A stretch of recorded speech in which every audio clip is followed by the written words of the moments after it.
All right, let's think about the life of Christ, and I want to first of all give you the basic outline of how I want to go about this particular series of lessons. And it's really just in brief. So, the life of Christ, it could be, Alfred Edersheim, for example, writes commentaries on the life of Christ, and the volume is probably that big, each volume, for 400 or 500 pages. So it could be very extensive, as extensive as you want to make it, or as brief as you want to make it. I want to do something rather brief. So that's how I have the outline set up.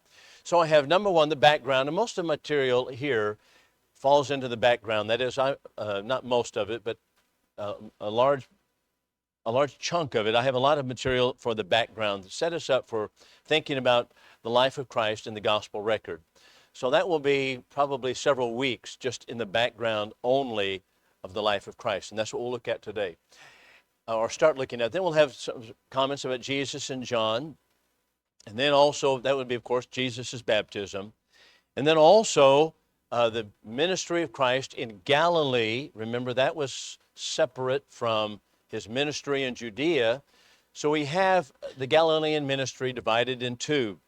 The synoptic gospels, Matthew, Mark, and Luke, focus upon primarily the Galilean ministry. John focuses upon the events in Judea. So that's why one reason John's gospel is so different, and it's not referred to as a synoptic, which means seeing the same. Matthew, Mark, and Luke, seeing the same. So then we have a comment or two in a lesson on the method of Christ, and then as his contemporaries saw him, which is kind of interesting thoughts about how the contemporaries of Christ saw him. Then we'll have a lesson on the 12, and then Galilee to Jerusalem. So we now have divided it up into Jesus' last move toward Jerusalem. So Galilee to Jerusalem starts in Matthew, I think it's Matthew 19 and 1, Mark 10 and 1, and Luke 17 and about verse 30, something like that. So every one of those gospel records show us our Lord's final move to Jerusalem. And then finally, of course, as we come down to Jerusalem, we'll talk about Jesus and Jerusalem and the last effort to win the holy city, and the history of a day that would be, of course, the day of which we're talking about, the crucifixion, and then the risen Christ. And that's how I want to lay it out in front of us, to think about it that way. Any questions or any thoughts on that as we think about the general outline of Christ, or the life of Christ? So today I want to begin with, which I consider to be not essential background, but helpful background in understanding what's happening in the gospel record, because the political scene was so vastly confusing and so different from what we're used to today. So I wanted us to think about how that political scene operates. And here's where I'm basically going in this particular lesson, not today, but the land, Galilee, Judea, roads in taxation. How did they take care of themselves? What were the roadways? How were they taxed? The Jewish homes, what was the Jewish home life like? Education, that's an interesting one. How they educated their children. That would be, of course, by the rabbis. And then the feasts, youth and manhood, all of those is in the background. But here's where I want to be today, and that is thinking about the political background of how the gospel record is set. It can be confusing because there are many people who are named Herod. So let's talk about the Herod family for just a few moments this morning. It may take the majority part of class, and that is, Antipater was the father of Herod the Great.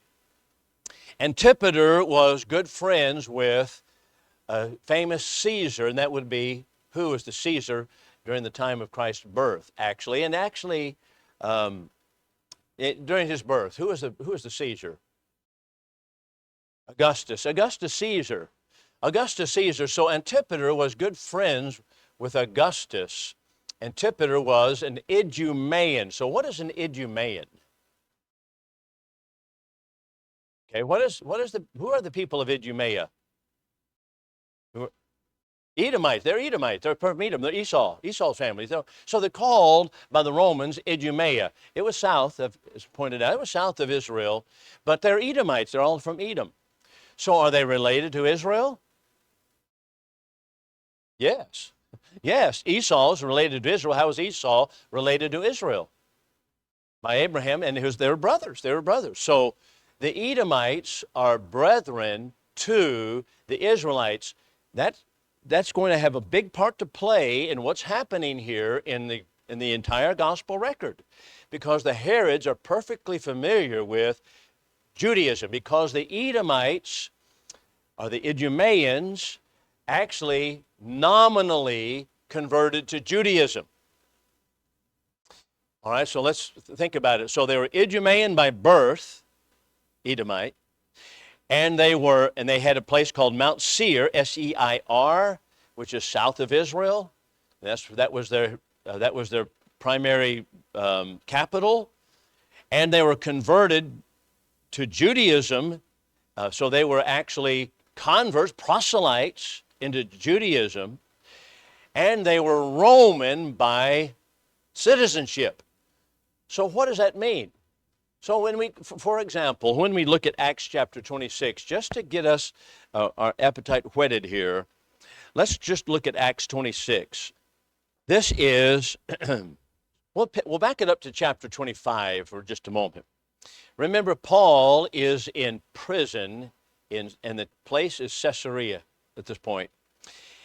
And the first governor was Felix, but Felix left Paul in bonds, and he wanted a bribe of the Jews, so he left Paul in bonds. That's the last verse of chapter 24. You see that, 24, 27. 2 years fulfilled, Felix was succeeded by Porcius Festus. Desiring to gain favor with the Jews, he left Paul in bonds. Why did he leave him there? Because it was right? No, because the justice system had been overturned, as we see frequently ours own is too. So that's what's happening. So Felix wanted to have some information about Paul, because he was going to send him to Rome, because Paul had, remember, appealed to Rome.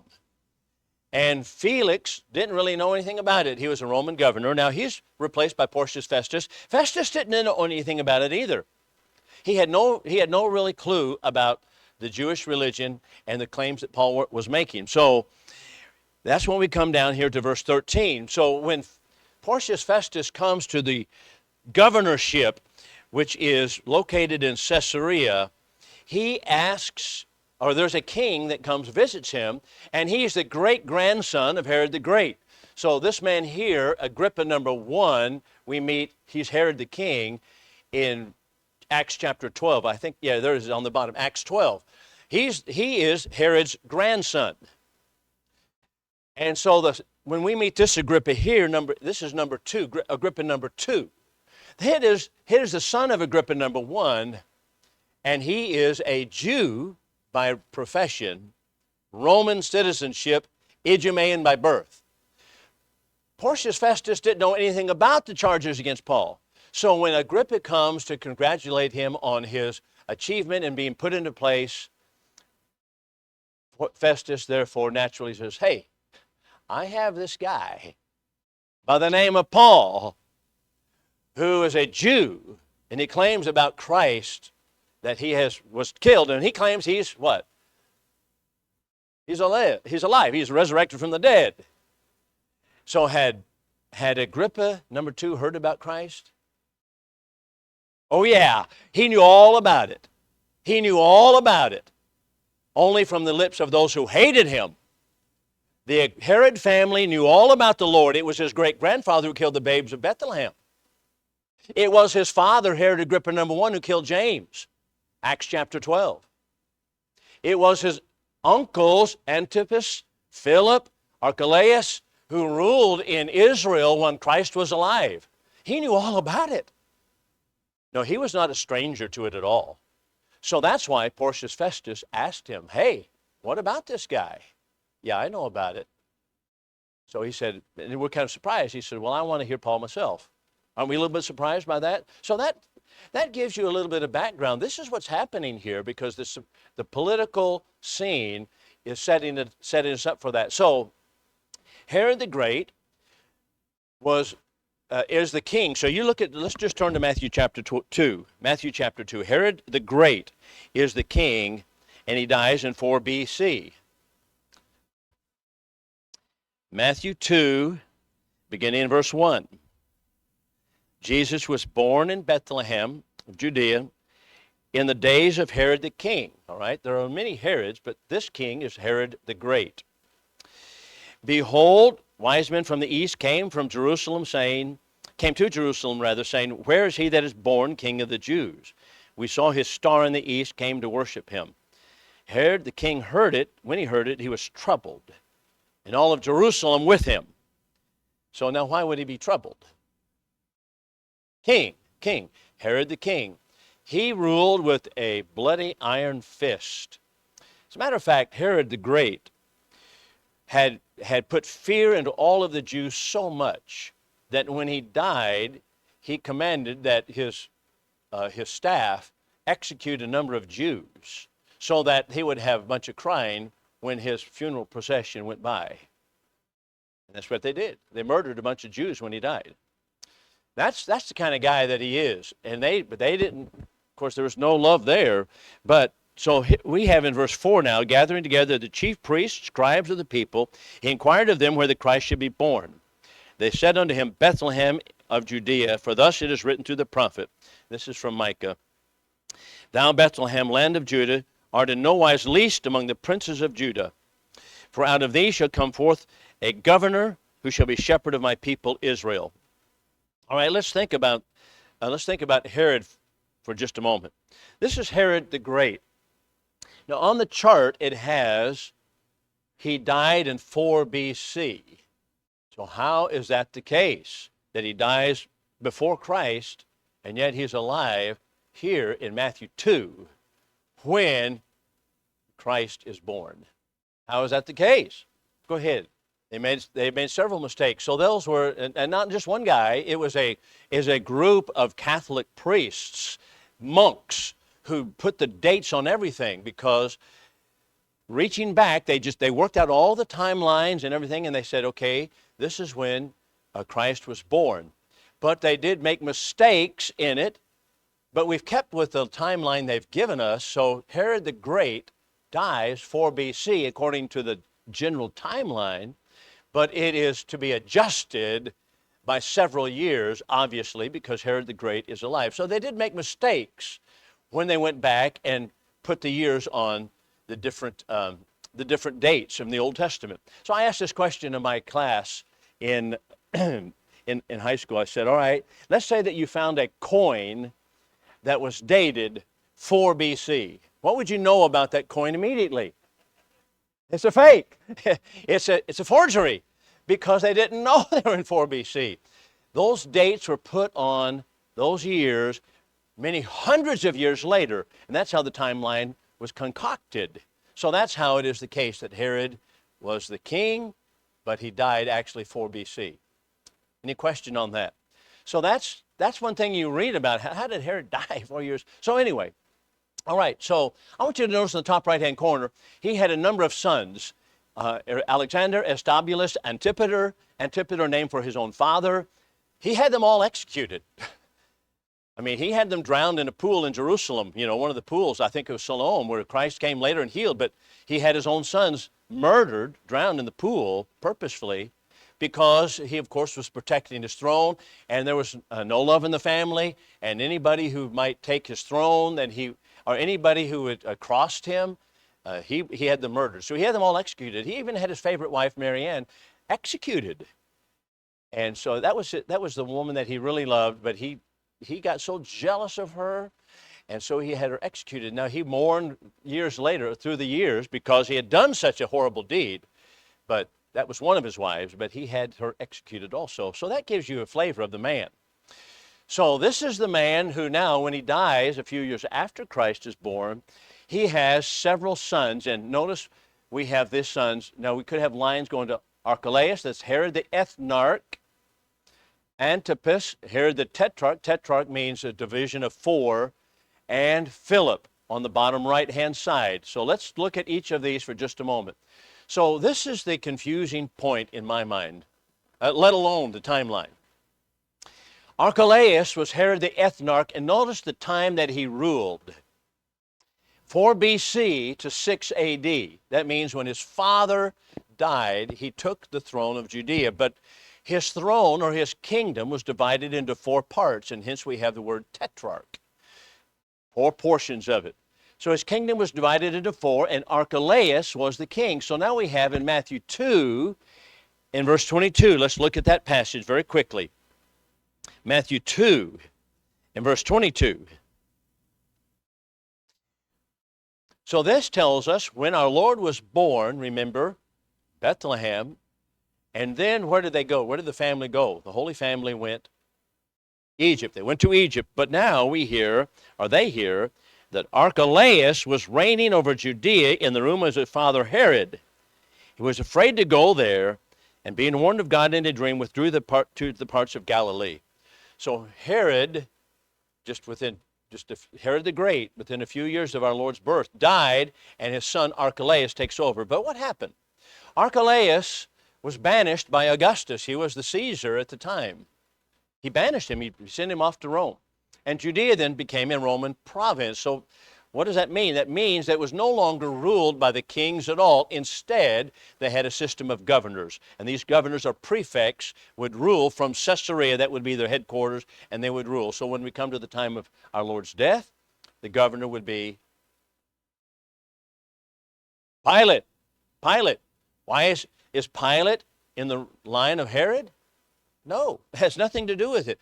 Pilate is an appointment of the Roman governor that the governorship started taking place in 6 AD because he had been banished, that is, Archelaus had been banished by Augustus to Rome. And he said, we're going to manage this differently. This will be a province that will be ruled by the king. Now, the same thing happened, for example, just as illustration.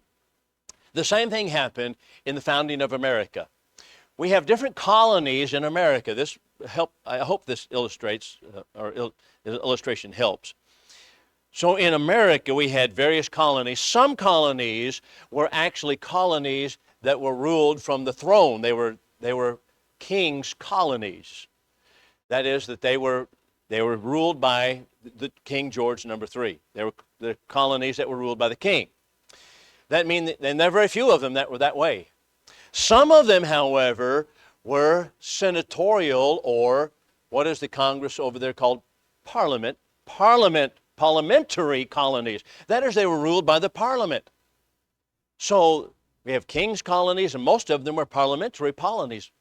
Most of them were. That meant they were managed differently by different arms of the government. So one of the problems that our forefathers had was that most of these colonies ruled by parliament. The king came in and says, no, I'm going to tell you what to do in this colony. Well, they had no right to do that because they were to be ruled by the parliament. And instead, the king came in and says, no, you're going to pay taxes to me directly. They said, no, we are ruled by parliament. So he just overstepped the boundaries, and that's exactly what's happening here. Most people don't understand that regarding even the American Revolution, but that's what happened. And it's really, the War for Independence was, no, we're not going to follow laws that are unlawful. But we are ruled by parliament, not by the king. And that's the way it shook out. Same thing here.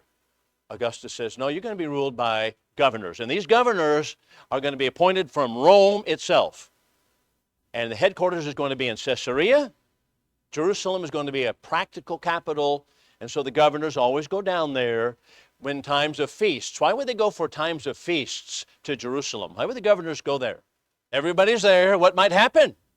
The Jews had so many riots. They had so many insurrections. They always are on the cusp of revolution. And so the Roman governor says, you know what? You got 1 million Jews coming down to Jerusalem. I better get down there. I'll take my soldiers down there, and we're going to manage this feast. And we do it from the Antonia Fortress, which is right there in Jerusalem, at the temple, and they had a big fortress right there, and that's what they did. And that's why Pilate was there at the time that our Lord was betrayed and given over to and taken to Pilate. But first of all, he was taken to a Herod, wasn't he? He was taken to a Herod. Remember that? Luke chapter 23. Our Lord, part of his trial, he was taken to a Herod. What Herod would that be? No, not Agrippa. He was taken to Antipas. So I want you to look here at Antipas. Just a moment. Let's go over here to Antipas. Antipas ruled from 4 BC to 39 AD. He was the tetrarch during the period of our Lord's ministry in most of the northern territory, which would be on the eastern side of the Jordan River, Decapolis. In Galilee, he was the man. This is where we have, so let's look at Luke chapter 23 for just a moment. Well, let's look at Luke 13 first of all, Luke 13. This is a fascinating text to me. Now remember, the background is this, that he is the man, Antipas, who had murdered who? John the Baptist. He murdered John, and that's recorded in Mark 6. Why did he murder John? His daughter wanted the head of John for his birthday. Why did he put John in prison to begin with? Okay, so why did Herodias want John in prison?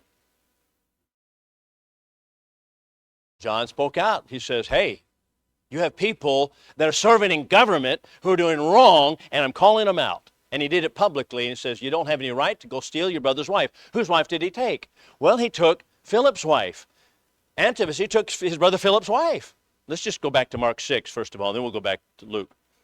I'm sorry that we have to, I'm kind of backtracking a little bit. So this comes down to Mark 6 and verse 14. King Herod, and all it tells us is, okay, this is King Herod, but who is this? This is Antipas. Antipas heard thereof, his name had become known. That's regarding Christ. He said, well, John the Baptizer has risen from the dead, therefore do these powers work in him. Others said, no, it's Elijah. Others said, it is a prophet, as one of the prophets. But Herod, when he heard thereof, said, John, whom I beheaded, he is risen. Herod himself had sent forth and laid hold upon John, bound him in prison for the sake of Herodias, his brother Philip's wife, for he had taken her. All right, he took his brother's wife, and he took her to his bed, and that became his companion. So he took Philip's wife, and he married her. John said to Herod, it is not lawful for you to have your brother's wife. He said this is a public speech. It is not lawful for you to go steal another man's wife. Now, let's just stop here for a moment. What is John doing involving himself in politics? Why? What is John doing involving himself in politics? We are told today, stay out. No. Sin is sin, even if it's occupying the chair of government. Sin is sin, and he calls it out. And because of that, he went to prison. Now today, we don't have much danger of preachers going to prison because we don't call out sins of the government or governing authorities. We don't do that. We're just like, we'll just talk about, here's a sermon, J-O-Y, Jesus, others, you, and let's just be happy. That's it. No. See, this is how they preached in the New Testament. So John had preached it, he put him in jail, and then he beheaded him because Herodias says, I hate that man. And so he had him beheaded. All right, so now let's go back to Luke chapter 13. Now Jesus is in the territory that he rules, which is in Galilee and Perea, which is on the eastern side of the Jordan River. And so in this statement, here's what takes place. Verse 31, in that very hour came certain Pharisees saying to him, get out, get away from here, or go hence. Herod would fain kill you. He said, you go say to that fox, behold, I cast out demons and perform cures today and tomorrow. The third day I am perfected. That is a parabolic statement to say, I'm going to stay here until my job is finished, till it's all done, perfected. Nevertheless, I must go on my way today, tomorrow, the day following, for it cannot be that a prophet perish out of Jerusalem. That is to say, I'm not going to die here, but it will be out of the city of Jerusalem. Now, this is interesting. The same man, Antipas, sent word to Jesus, said, you better get out. And Jesus said, you go tell that fox. Now, once again, all right, why is our Lord entering into the field of politics and speaking so abruptly and bluntly about a particular political figure? Because that's the way preachers of the Bible do. That's why. And we today have walked ourselves back so far. It's very sad. That's how preachers did it. So He's there. Herod tells him to get out. Now let's go to Luke chapter 23. This is the same Herod. This is Antipas in Luke 23, just 10 chapters later.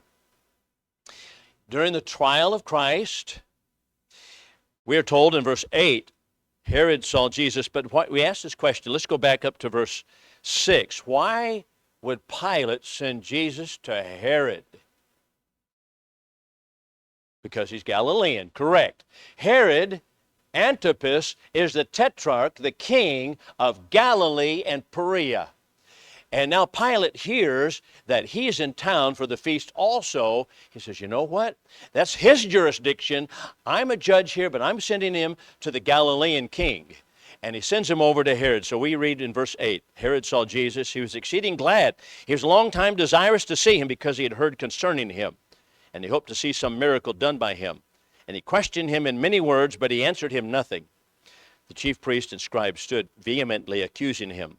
And Herod with the soldiers set him at naught, mocked him, and arraying him in gorgeous apparel, sent him back to Pilate. Herod and Pilate became friends with each other that very day, for before they were at enmity between themselves. So they had a political difference. Pilate sends him over there. Herod joins in mocking Christ and sending him back. So long time desirous to see him. Was he hoping to see something good done by him? He wanted to see a miracle, but it was not to change his heart. It was not because he wanted the truth. What was the reason? Apparently from his own background. What was the reason? How would you put it, Hobbs? Yeah, his own personal curiosity. But we knew one thing. He had already told him to get out. He hated him. He told him to get out of his territory. Now when he comes here, Jesus refused to do a miracle. He mocks him. And so that is Herod Antipas, who is the tetrarch. So he was also the builder of a town called Tiberias, which is right on the Sea of Galilee. Who did he name Tiberias after? The emperor at the time was Tiberius Caesar. So it would be Augustus. Then we have down the line Tiberius. And so that's how he did it. So that's that man. Now let's go down to Philip the tetrarch. Notice his years. He begins also 4 BC. All of them begin there. Why? Because that's when Herod the Great dies. And so his kingdom divided into these. And Philip the tetrarch, the northeast part of the kingdom, from the Sea of Galilee to the northeast of Decapolis. Where's the Decapolis? What does Decapolis mean? Let's see. 10 cities, right. Polis is city, and Deca is 10. Let's see, is that? Oh, there we go. Okay, what? Okay, there we go. So here we have the Decapolis. See the cities that are there located? We recognize Abilene. I thought that was right down the road. See, yeah, we have Philadelphia. Yeah, Philadelphia on the bottom. See that there we have that one. Gerasa. What do we know happened here? Gerasenes. Christ went over there, and all the swine went into the sea. Pella. That's where the Jewish Christians escaped to when they left Jerusalem at AD 70. Gadara, the Gadarenes. That's actually where the pig event occurred. Then we have so Decapolis and Galilee. These two territories are the ones that he's in charge of. So let's go back. So those are the ones that Philip the tetrarch is in charge of. So let's notice Luke chapter 3 in verse 1. Luke chapter 3 in verse 1. This gives us the political background immediately for what's taking place. Luke is pretty good to draw out all of the details of this time. The 15th year of the reign of Tiberius Caesar, Pontius Pilate being governor of Judea, and Herod being tetrarch of Galilee, okay, that would be Antipas, and his brother Philip, the tetrarch of the region of Iturea and Trachonitis, see that, Luke chapter 3, 1. And he also tells us it would be and Lysanias, tetrarch of Abilene. So that would be another official that he tells us is going to be the tetrarch of Abilene. And then we have high priesthood of Annas and Caiaphas. All right, let's stop here for a moment. How is it the case then that Annas and Caiaphas both share the high priesthood? Because the Old Testament was very clear, one man, high priest for life. How is it the case that we have two men serving as high priest? That's correct. The Roman authorities hired and fired the priests as they saw fit. Not only so, but it became, in the days of Onias, which was a king that ruled in this area, or rather a priest that ruled here in, I think, 2nd century BC, it became simply a political office. It was only politics. That's all it was. It was political office. They had a lot of power. They had a lot of money. And so the high priests were appointed and deposed by the whim and the will of the Roman authorities. So when you have Caiaphas, the son-in-law of Annas, both of them serving as high priest, the real high priest was Annas. But when the Roman authorities didn't like some things about Annas, they kicked him out. They put his son-in-law in, who was Caiaphas, or Caiaphas, as a lot of people call him, Caiaphas. They put him in. But that does bring about something that takes place in the trial of Christ. And what was that? Christ was taken to Annas first. Yeah, Annas first. John is the only writer who tells us he was taken Annas first. Why? He was the power behind the throne. Caiaphas was the acting high priest, but he was the real high priest. He was the power behind the throne. He was the George Soros behind the scenes type thing. That's what's going on. Here's the money man. They're all Sadducees. They're all very liberal. They all hated the Pharisees, but they hated Christ more. There was war between the Pharisees and Sadducees, and so they were extremely wealthy. Annas had actually owned the bazaars around the city of Jerusalem. So remember, during the time of the feast, when Christ was betrayed and crucified, there was a huge gathering of sellers. And these sellers bought and sold. That, number one, they were money changers, right? They were exchange persons, right? Why were they changing money? They had different kinds of money, which means they came from different countries. They came from different countries. They came all the way from Asia. They might have a different province in Asia. They'd be far north. They might come from Egypt. They came from all over the world, and they had different monies. So they had money changers. So you have to go to the window and exchange your money. And that's how the Jews did it. So they were money changers, and they would also sell animals for the purpose of what? Sacrifice.